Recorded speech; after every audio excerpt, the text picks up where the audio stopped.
तो गाइज़ आप लोग देख रहे हैं कि ये राजस्थान का भूगोल हरिमोहन सक्सेना जी की बुक है और राजस्थान हिंदी ग्रंथ अकादमी शिक्षा मंत्रालय भारत सरकार द्वारा ये जो है प्रकाशित की जाती हैं। इस बुक्स के बारे में ज़्यादा जानने के लिए आप फ्लिपकार्ट और अमेजोन पे आप लोग इसको बुक्स को रेफ़र कर सकते हैं। तो राजस्थान भूगोल हरिमोहन सक्सेना आप अच्छे से देख रहे होंगे। मैंने इसका कवर है जो उतार के आपके सामने अभी उतारा है। तो ये राजस्थान का भूगोल लेखक हरिमोहन सक्सेना जी, देखिएगा ये नई बुक्स हैं और इस बुक्स के बारे में राजस्थान का भूगोल यहाँ दी हुई है। ये जहाँ से मैंने खरीदी है, परचेस की है, वहाँ का एड्रेस दिया हुआ है। इसके बाद इसके मूल्य की बात करें तो कॉस्ट इसका है 245 रुपीज़। तो इस बुक्स का पूरा रिव्यू जानेंगे डिटेल में। जानिए कैसे इसको पढ़ना है, किस प्रकार की बुक्स हैं, कैसे इसके अंदर कंटेंट है अच्छा या कौन सी अशुद्धियाँ हैं, तो सब देखेंगे। तो हम देखते हैं पहले ही इसकी विशेष सूची आती है। सबसे पहले राजस्थान सामान्य परिचय, भूआकृतिक स्वरूप, अफवाह प्रणाली, जलवायु, प्राकृतिक वनस्पति, मृदाएँ, जल संसाधन, कृषि, पशुपालन। इसके बाद हमारा सेकंड जो पेज है इसके अंदर आता है खनिज संसाधन, ऊर्जा संसाधन, औद्योगिक विकास, परिवहन, मानव संसाधन, राजस्थान जनजातीय, पर्यटन, परिस्थितिकी संकट, राजस्थान के वर्त भौगोलिक प्रदेश, राजस्थान के वर्त भौगोलिक प्रदेशों का विश्लेषण और परिशिष्ट में आते हैं महत्वपूर्ण प्रश्न, जिसमें आज तक की राजस्थान की विभिन्न आरएस, पटवार, एसआई, कांस्टेबल, ग्राम सेवक, रीट, एसएसटी, इसके अलावा बहुत सारी प्रतियोगी परीक्षाओं के जो प्रश्न आज तक पूछे गए वो सब आपको इसमें बताए गए। तो पहला टॉपिक राजस्थान का सामान्य परिचय, इसमें आपको बहुत डिटेल में समझाया गया है। तो अगर आप लोग आरएस मेंस तक की तैयारी कर रहे हैं तो ये बुक आपको अवश्य ही खरीदनी चाहिए, अनिवार्य रूप से खरीदनी चाहिए, क्योंकि इसके अंदर जो है बिल्कुल एकदम शुद्ध कंटेंट दिया हुआ है। और ये राजस्थान भूगोल की पुस्तक है जो राजस्थान हिंदी ग्रंथ अकादमी के जो डॉक्टर हरिमोहन सक्सेना जी हैं उनके द्वारा लिखी गई है। तो इस पुस्तक में आपको बिल्कुल एकदम शुद्ध कंटेंट मिलेगा और आपको इसकी जो कभी कभी प्रश्न पे जो है आपत्ति लगाते हैं तो आपत्तिजनक स्रोत के रूप में इसका आप उपयोग कर सकते हैं। तो राजस्थान निर्माण को लेकर के बहुत सारी दी गई है, इसके प्राचीन नाम्स वगैरह दी गए हैं। मैं आपको बहुत अच्छे से डिटेल में बता दूं कि ये बुक्स बहुत ही एकदम शुद्ध कंटेंट प्रदान करती हैं आप लोगों को। यहाँ देखिए आप लोगों को ये गेहूँ के उत्पादन को लेकर के हैं, ये राजस्थान का मैप दिया हुआ है। इसके अलावा इसमें मैप और डिटेल वाइज सारणियाँ बना करके अच्छे से समझाया गया है। इसमें भूजल संसाधन की बात करें तो भी आपके अंडरग्राउंड वाटर रिसोर्स ये भी अच्छे से समझाए गए हैं।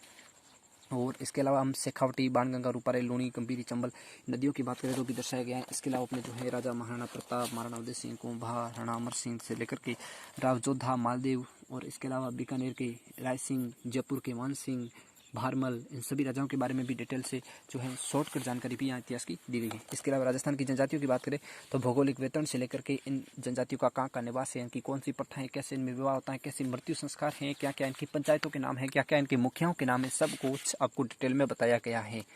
डिटेल में बताने के बाद आपको बता दूं इनके जो है सामाजिक संगठन किस तरह का है, इनका आर्थिक संगठन किस तरह का है, इसके अलावा ये जनजातियों का भौगोलिक संगठन किस तरह का है, इनके सामाजिक जो है जीवन क्या है, सामाजिक प्रथाएं क्या है, सभी को डिटेल में बताया गया है। ठीक है, तो राजस्थान की जनजातियों को लेकर के मैंने भी इस बुक को बहुत बार पढ़ लिया है। अब मैंने नई बुक खरीदी तो ये आपको नई दिख रही है, मैंने एक पुरानी बुक है वो बहुत बार पढ़ ली है, तो वो फट चुकी थी तो मैंने नई खरीदी है अभी हाल ही में। तो ये बुक बहुत ही मैंने न्यू एडिशन लिया है अभी। आप फ्लिपकार्ट या अमेजोन पर लेते हैं तो किस तरह की रेट लगेगी वो भी मैं आपको भी बता दूंगा। तो नो टेंशन गाइस, ये है राजस्थान भूगोल हरिमोहन सक्सेना जी की बुक का रिव्यू। और इसके अलावा देखिए मैंने आपको कहा था कि अंत में परिशिष्ट में प्रश्न दिए गए हैं, तो परिशिष्ट के प्रश्न देख लीजिए आप लोग। एक मिनट, ये देखिए सभी इसके प्रश्न है कि आपको जैसे आरएस मेंस का एग्जाम देते हैं तो निम्नात्मक प्रश्न पूछे जाते हैं, जो एक प्रश्न 25 नंबर का होता है शायद, वो इस प्रकार के प्रश्न आते हैं कि राजस्थान खनिजों का संग्रहालय इस कथन के आधार पर राज्य के खनिजों का संक्षिप्त विवरण दे, ये इस प्रकार का आता है। दूसरा लघुतरात्मक प्रश्न है, अति लघुतरात्मक प्रश्न है, और जो शॉर्टकट वस्तुनिष्ठ या ऑब्जेक्टिव टाइप के क्वेश्चन आते हैं वो भी दिए हुए हैं। तो इन क्वेश्चंस के बाद आप लोगों को नहीं लगेगा कि हमें ये बुक्स नहीं खरीदनी चाहिए, बहुत ही इंपॉर्टेंट मटेरियल है इस बुक्स के अंदर आपको मिल जाएगा। एवन देन कांस्टेबल से लेकर के आरएस मेंस तक के एग्जाम आप इस बुक्स को लेकर के फाइट कर सकते हैं। तो यहाँ पे बहुत सारे प्रश्न इंपॉर्टेंट थे वो दे दिए हैं, चैप्टर वाइज दिए हैं, एवं देन चैप्टर वाइज इंपॉर्टेंट प्रश्न और प्रीवियस ईयर प्रश्न भी यहाँ दिए हैं, चैप्टर वाइज दिए हैं। तो आपको चिंता नहीं करनी है कि मिक्स में क्वेश्चन दे दिए तो कहाँ से मिलेंगे, ऐसा नहीं है, चैप्टर वाइज दिए हैं। और इसके अलावा देखिए इन्होंने नक्शे में बहुत अच्छे से समझाया है, कहीं कहीं नक्शे के अलावा जो है भौगोलिक प्रदेश हैं या अन्य जो इंपॉर्टेंट कंटेंट जिनको सारणी से समझाना पड़ता है उनके अंदर इन्होंने सारणी या टेबल्स का भी यूज़ किया है। टेबल्स के अलावा इन्होंने बहुत जो इंपॉर्टेंट चीज़ बताई है वो एक इंपॉर्टेंट चीज़ और है।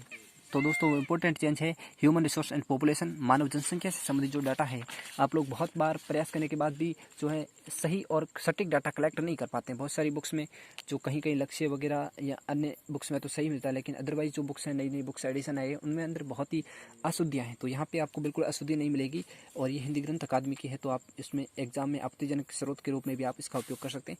तो बिल्कुल जनसंख्या को एकदम टेबल बना करके कलेक्ट किया है पूरे डाटा को, और फिर टेबल वाइज इनको विस्तार से अलग अलग छाँट छाँट के अलग अलग समझाया गया है। तो आप लोग इस बुक्स को भी अच्छे से क्लियर कर सकते हैं। जनसंख्या वगैरह यानी कोई भी डाटा है जनसंख्या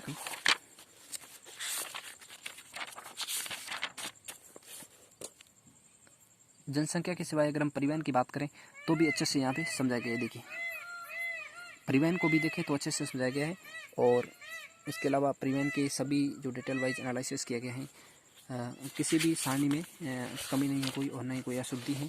औद्योगिक निवेश को लेकर के बात करें या फिर खनिजों के रॉक फॉस्फेट के उत्पादन को लेकर के, देखिए आपको दूसरी बुक्स में सिर्फ रॉक फॉस्फेट कहाँ मिलता है, जामरकोटड़ा इतना ही लिखा हुआ मिलेगा, लेकिन यहाँ पर देखिए आप लोगों को रॉक फॉस्फेट दिख रहा है आपको, रॉक फॉस्फेट। इसके बाद इसके उत्पादन क्षेत्र देखिए बहुत सारे डिटेल में बताया गया, जयपुर में कहाँ है, बांसवाड़ा में कहाँ है, जैसलमेर में कहाँ है, जयपुर में कहाँ है। इसके अलावा इसका सन 2001 से लेकर के 2017-18 तक टोटल कितना उत्पादन हुआ है ये भी बहुत बार वर्तमान में पूछे जा रहे हैं। तो ये सब डाटा आपको कलेक्ट करके दिया गया है खनिज संसाधन 177 पेज पे।